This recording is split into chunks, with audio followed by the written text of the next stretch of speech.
Great to have you on Richard Mwenja Exclusive. The month is June, the year of our Lord 2025. Welcome on board. This is Richard Mwenja Exclusive. We bring home conversations that are shaping Kenya's political and governance landscape. Allow me to introduce our resident analyst here, the first of his name, Professor Herman Manyora. Prof, great to see you. Thank you. You're looking laid back, starting the month on a low or something? No, we are okay. We are always there. Tuko hii town. For the next few years? Not few. Many years to come. Na vijana wataongoza lini kama bado mko hii town? Mtangoja sana. Fight for your right. Hey. Yeah. Uhuru has told you. The brother told you. If young people expect to be given anything, then they are jokers. You must fight for your right. Power is taken. Power is never given. Good things are never given. You go for them, you fight for them. If young people want to change this country, they must fight for it. All right. Yes. Prof, let's have a conversation around what's happening majorly within the UDA party. And let's begin with Embu Governor Cecily Mbarire. She comes for the revelations that there are critics within UDA who are plotting to undermine her and her authority. And some would wonder, it started with Governor Kawira Mwangaza. It went to people like Cleophas Malala, the former SG. Now Governor Mbarire saying there are people after her political blood and soul within UDA party. Would you say that she is just part of that spin that's going on around UDA, and it isn't really going to put a dent on UDA party itself? You know, it's not UDA. It's all political parties, almost everywhere, do the same. They're always purging. They're always changing. They're always removing people. They're always finding new blood. They're always discovering moles. Moles? Yeah, within them. So this is a normal thing. So do you accept when she brings up the gender card that UDA party seemingly hates women and is always against women leadership? It started with Kawira Mwangaza, now her. Do you think the gender card is good enough to justify? Is Malala a woman? And I don't know, maybe.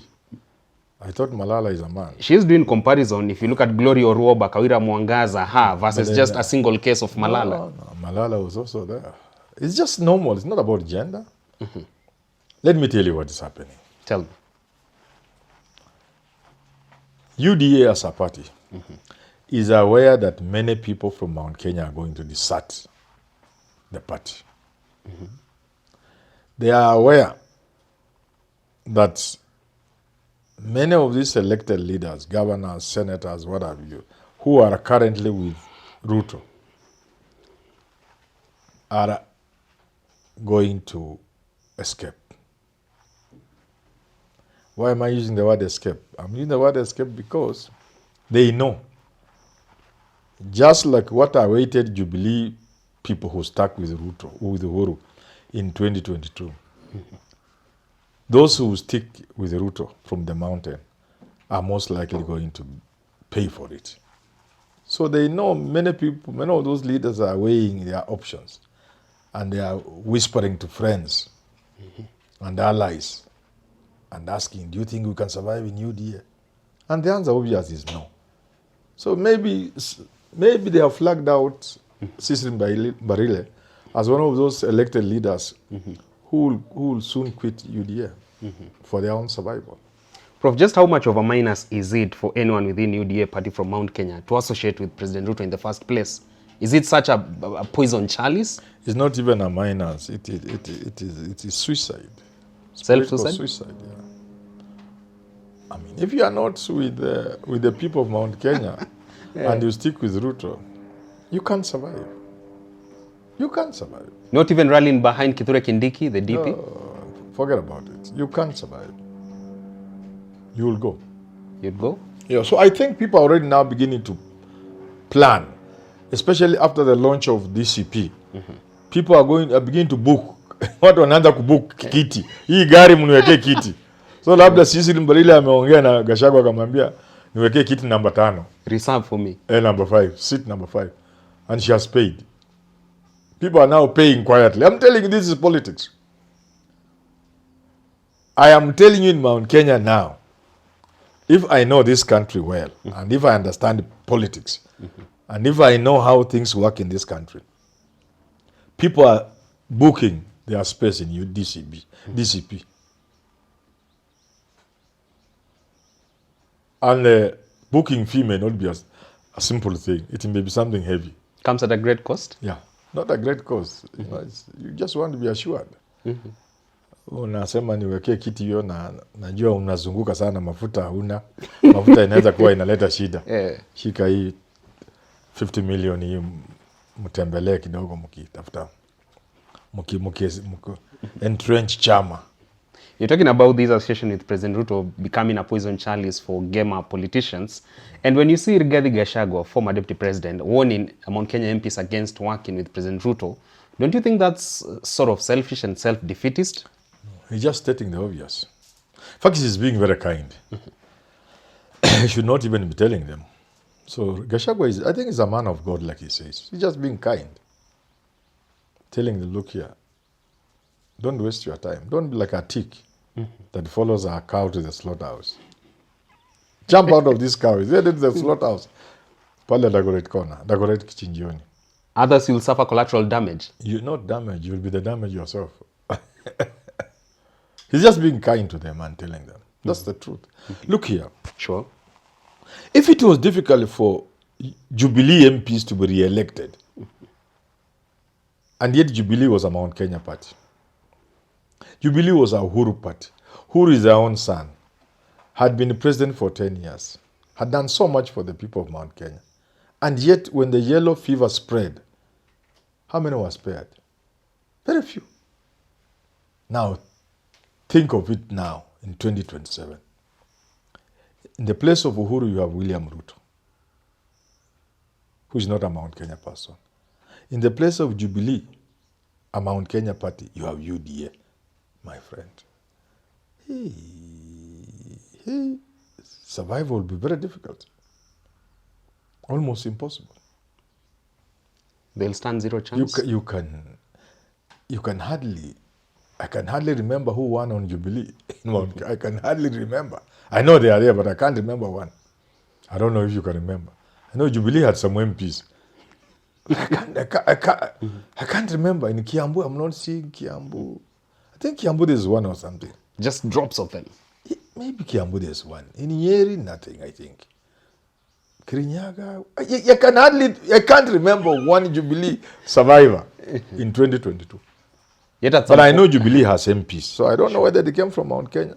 I think in Nairobi there must be one or two or something like that. Western, Waluke. I think Waluke went on Jubilee. Maybe some other places. Maybe Rift Valley here, you happy. Yeah. In other words, you see, I can hardly think of any. Now, think of UDA, how it can survive. It can't. It's this simple logic. They're living a life. It's just actually not logic, it's common sense. They can't survive. Are they living in denial when they say they're going to traverse the test of time? They are not living in denial. There are people who choose to remain with their friends, even when their friends are going down. There are people who stuck with Uhuru. Some were naive enough to think they would win. And that's why when they lost, they jumped ship. The Kanini Kegas, the Sabina Chegas, despite what Uhuru had done for them. But there are those who were with Uhuru because they found it difficult to betray him. Talk of Jeremiah Kioni? Yeah, perhaps. there are people who find it sometimes difficult to betray their friends. So there will be people who will find it difficult to betray Ruto, to run away from Ruto at his hour of need. And those are people like Kimani Ichung'wah. But some of them, like Kimani Ichung'wah, are also gambling. If Ruto wins, Kimani Ichung'wah will be a powerful cabinet secretary. A super CS? A powerful. Even Murkomen's job may be at stake. He'll be a later day Ezekiel Oyugi? Yeah. So those ones, some of them will stick because they will find it difficult to betray Ruto. Some will gamble that if he wins, we shall be part of his government. But there are those who are naive enough to think they can win. So there is a mixture. In the event that President Ruto fails the 2027 election, yes, so what would probably There'll become be of people orphans. like Kimani Ichung'wah? They will just be normal orphans, total orphans. Total orphans? And Waluya wanaimba wanyina ya kuzalira urusimbo. To say an orphan and he whose mother has died cries on the eaves on the veranda of the house because others are eating in the house. Na yeye amefungiwa nje na mama kambo. So sasa That will be Shungo most likely. Shungo wanyina yakuza. The one whose mama has died. They'll be crying outside as other children are eating in the house. Talking about people like Kanini Kega, Sabina Chege, who jumped ship after President Ruto candidate failed in 2022 election. We're talking about now Sabina Chege, earlier on today, coming forth and condemning Rigathi Gachagua as a very arrogant, abrasive leader who is so self-centered. Just how much is this mud being put on the face of Gachagua? How little is this mud going to be on the face of Gachagua? But what Sabina Chege is saying is true of every politician. They are self-centered, they are selfish, and all those. I mean, that describes every politician I know of, including Sabina herself. No amount of doubt can stain Gachagua to the point of people rejecting him? No. How?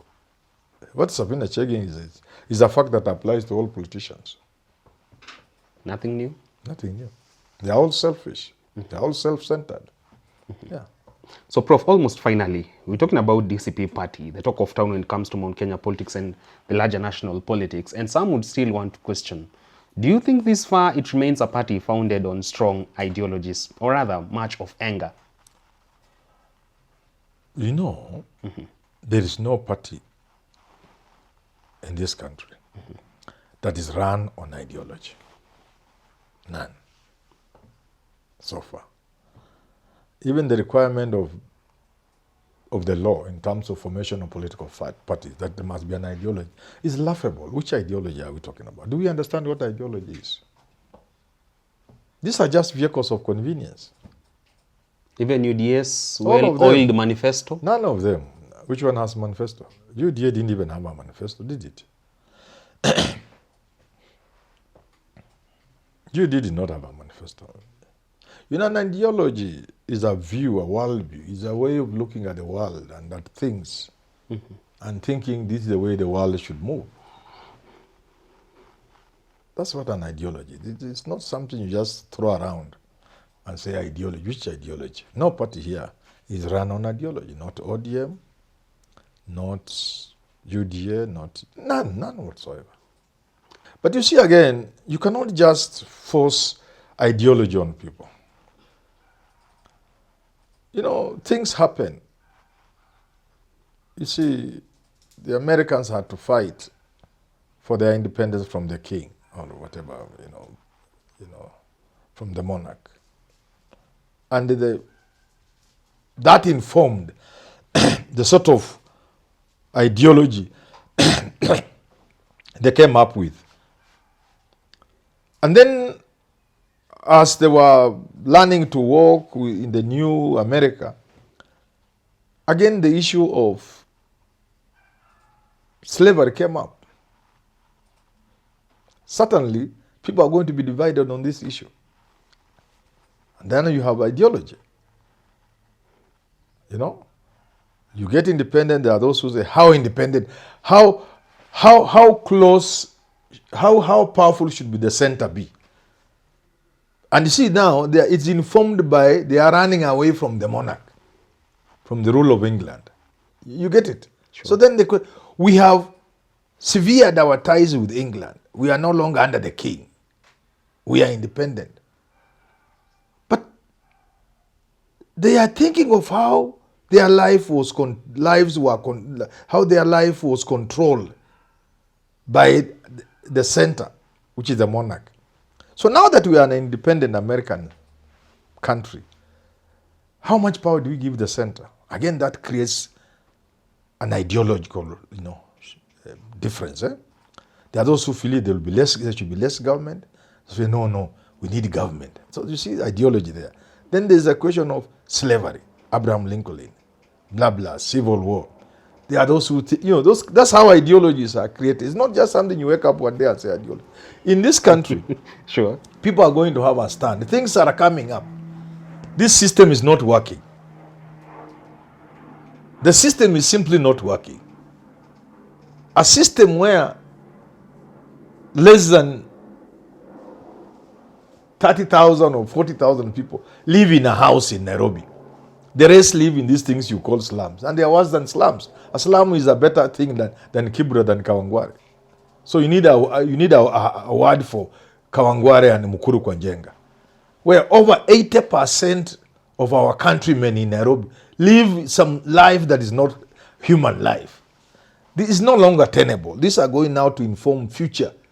It's going to inform future thinking in political direction. Now ideologies will begin to form. There are going to be people who say, no, we can't continue like this. We can't continue in a country where 85% live in like animals.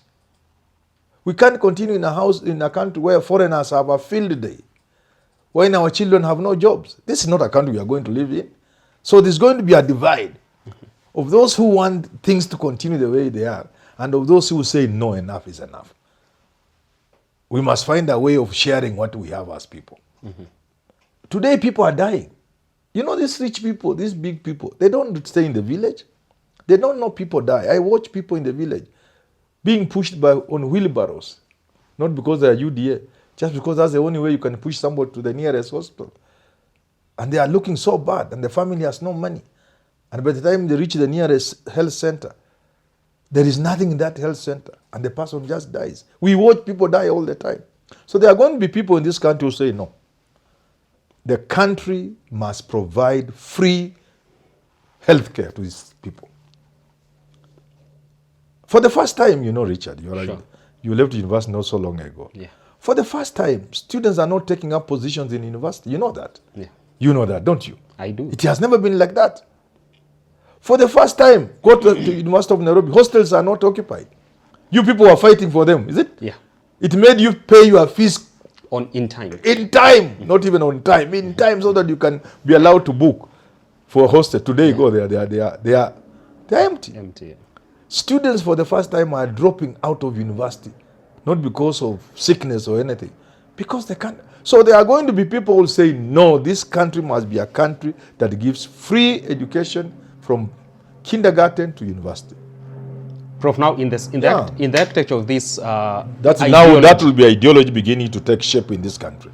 Yeah. So when talking about these ideology-based political parties that are going to come up in the near future, would you say that they're going to be formed by frontliners who will be people outside the usual established politicians? It doesn't really sometimes work like that. It will be a new set of people. The Gen Z revolution could bring a new way of looking at things. It could bring a new Kenya. And now there will be those who think, no, this life is too fast. You know, when people are always secure in the known, and if they see what they know is being disturbed, things are moving too fast for them, they will resist. And that resistance then forms a philosophy. So we have a philosophy defining certain groups, political groupings. That time is about to come, not now. Well, there you have it from Professor Herman Manyora discussing a raft of issues in Kenya's political and governance landscape. We wait to see you on our next edition here on the channel. Do join our shows, Richard Mwanje Exclusive, Business Glide, Jadiel Kabiro, Evans Okinyi, the editions, and Prof himself every Saturday. Do enjoy the rest of your viewing.